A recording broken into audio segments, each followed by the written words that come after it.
You know, people think pawn shops are a modern thing. They see my shop on TV and think this all started recently. That's not true, not even close. The pawn business is one of the oldest businesses in the world. It goes way back. We're talking ancient history here. The first pawn shop started in China over 3,000 years ago.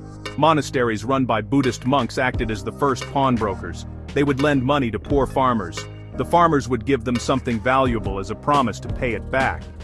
It was a simple system. It helped people who needed a little cash to get by until their next harvest.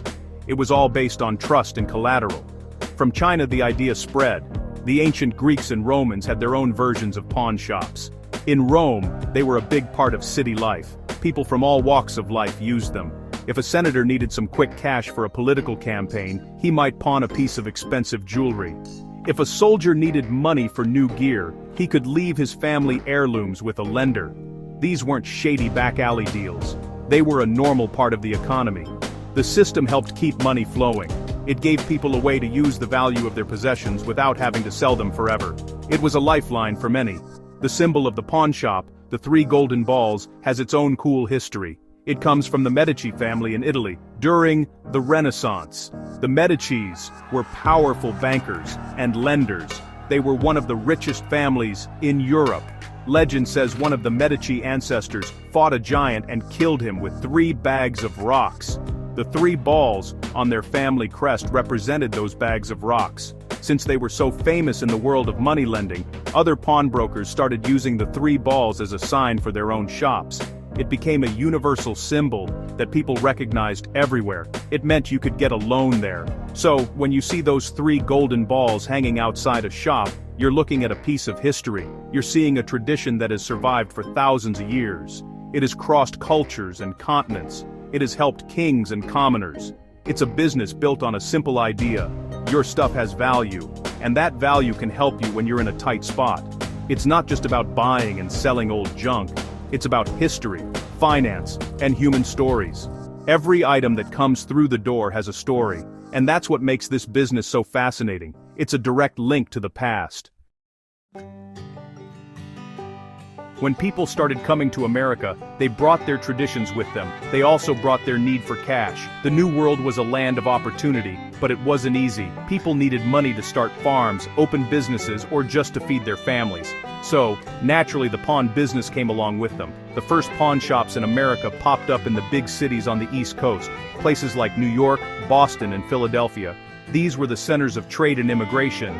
New arrivals often came with very little money, but might have a few family treasures. A gold watch from the old country, a piece of lace, or a silver locket. These early American pawn shops were vital. They were the unofficial banks for the working class and new immigrants. Big formal banks back then didn't want to deal with small loans. They weren't interested in lending a few dollars to a guy who needed to fix his cart. So the pawnbroker filled that gap. They provided a service that no one else would. For many people, the pawnbroker was the difference between eating and going hungry. They were a crucial part of the community, even if they had a bit of a rough reputation. People needed them, and the pawnbrokers knew it. The business grew as America grew. As people moved west during the gold rush and the expansion of the frontier, pawn shops followed. In every dusty boomtown and rough-and-tumble settlement, you could probably find a pawnbroker. Miners would pawn a small gold nugget to buy more supplies. Cowboys might pawn their saddles for a stake in a poker game. These shops were filled with the tools and treasures of the American West. They were a reflection of the dreams and struggles of the people building the country. They saw it all, from spectacular finds to desperate gambles. The perception of pawn shops wasn't always great though. They were often seen as preying on the poor. Some of that was deserved, as there were always shady operators. But for the most part, they were just business owners providing a necessary service. They took on a lot of risk. If someone didn't come back for their item, the pawnbroker had to hope they could sell it to get their money back. It was a tough business, and you had to be smart. You had to know a little bit about everything, from jewelry to firearms to musical instruments. You were an appraiser, a lender, and a shopkeeper all in one. For a long time, the image of a pawn shop was pretty grim. People pictured dark, dusty shops in bad parts of town. They thought of them as places of last resort, filled with desperation. And honestly, for many years, a lot of them were like that.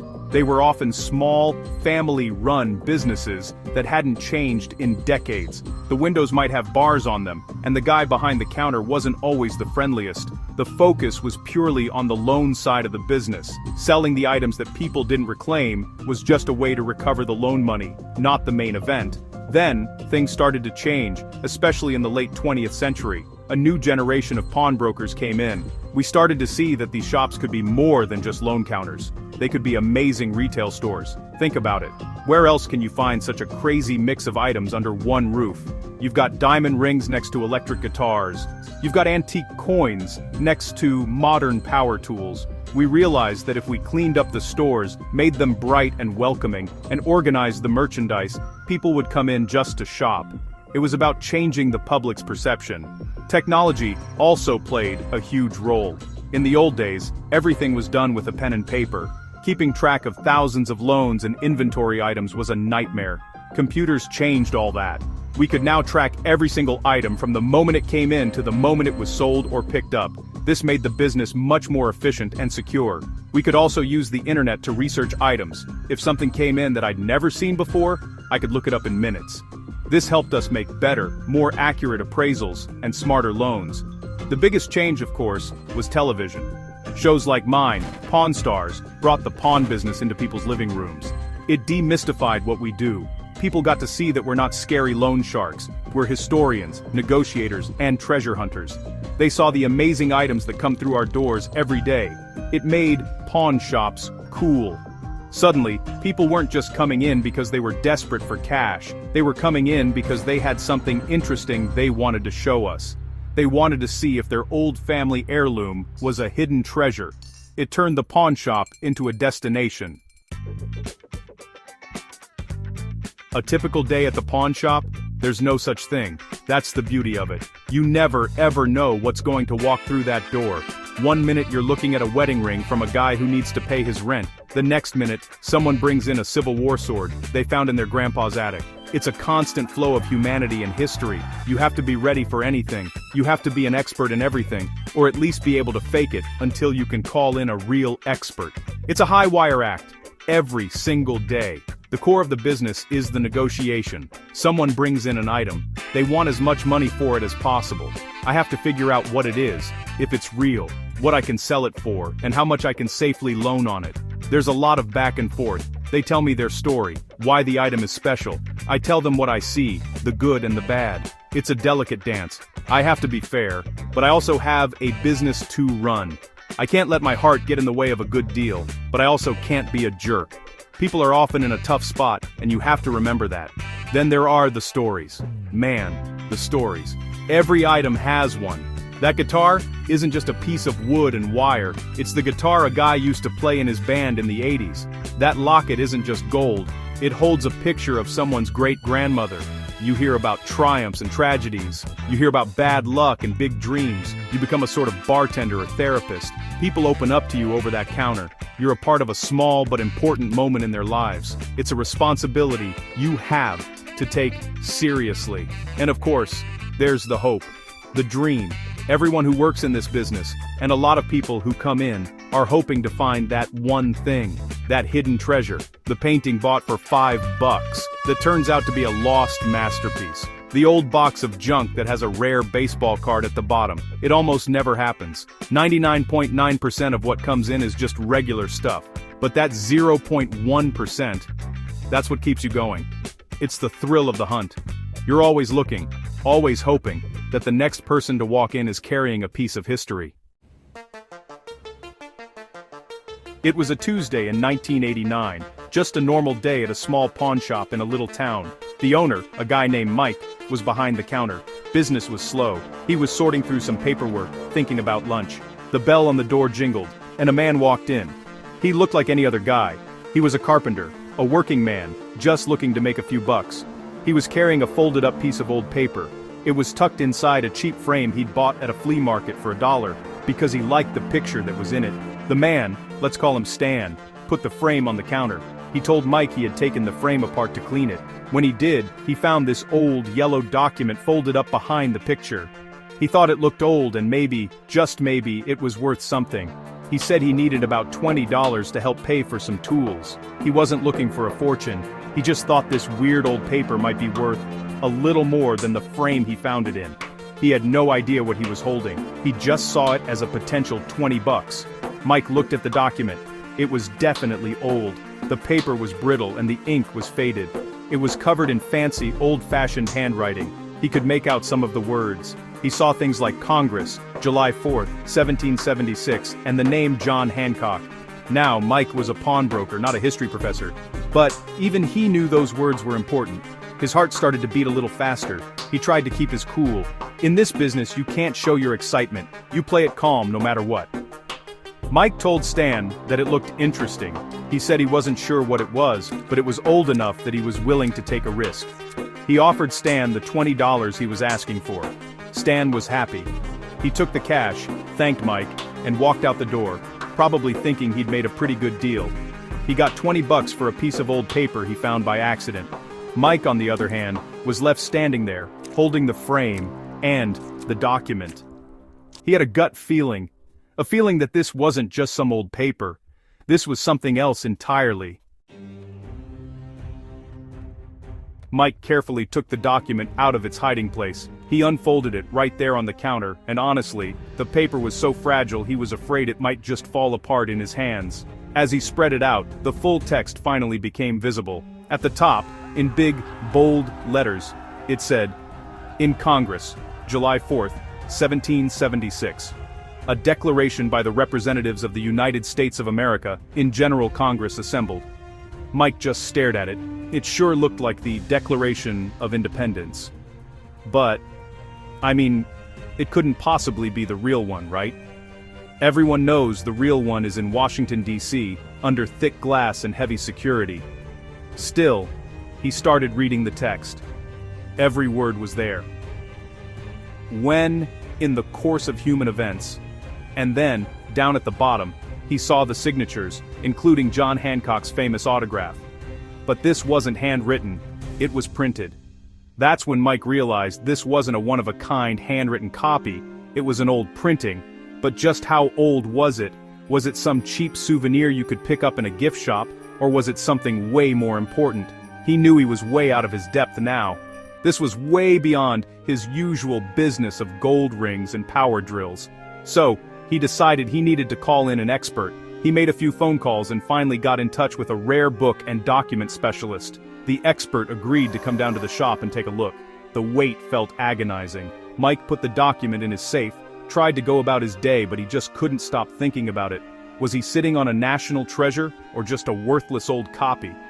When the expert finally arrived, he wore white gloves and brought a magnifying glass. He looked at the paper, the ink, the typeface, spent a long time examining it in silence.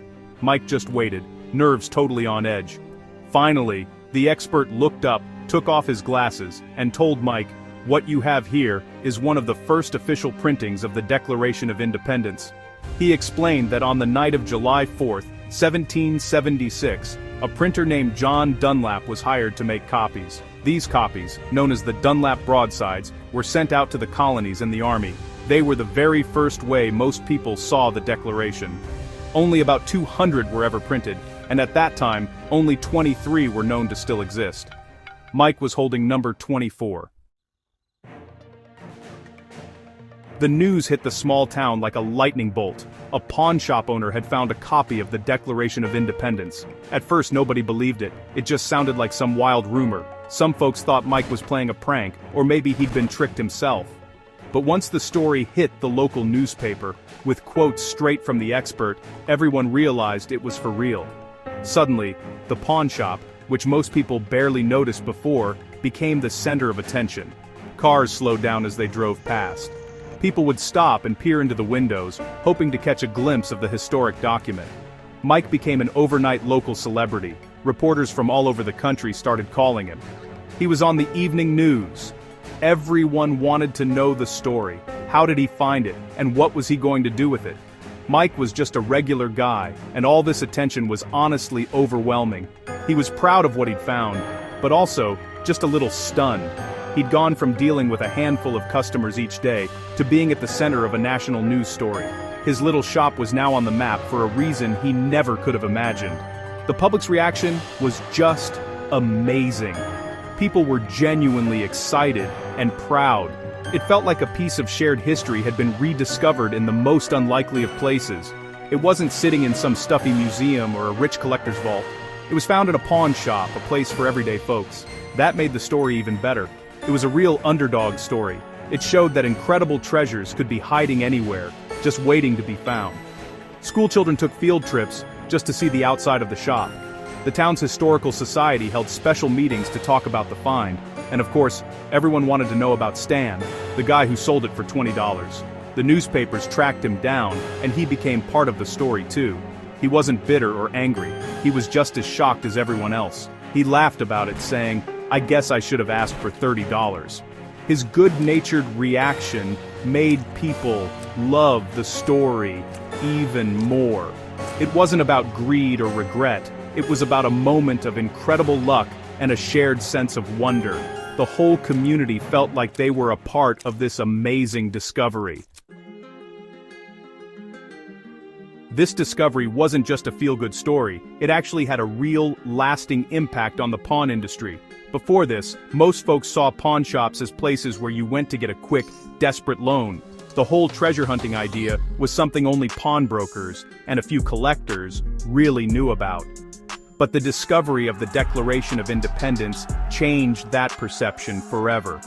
It was proof, on a huge scale, that pawn shops could be home to some truly incredible historical artifacts. It made the entire industry look more legitimate and, well, a whole lot more exciting. For pawnbrokers, it was a real wake-up call. It reminded us that we need to be more than just lenders. We need to be detectives. We need to look closer at the items that come through our doors. That dusty old painting, that box of old books, that weird-looking piece of paper. They might be something more than they seem.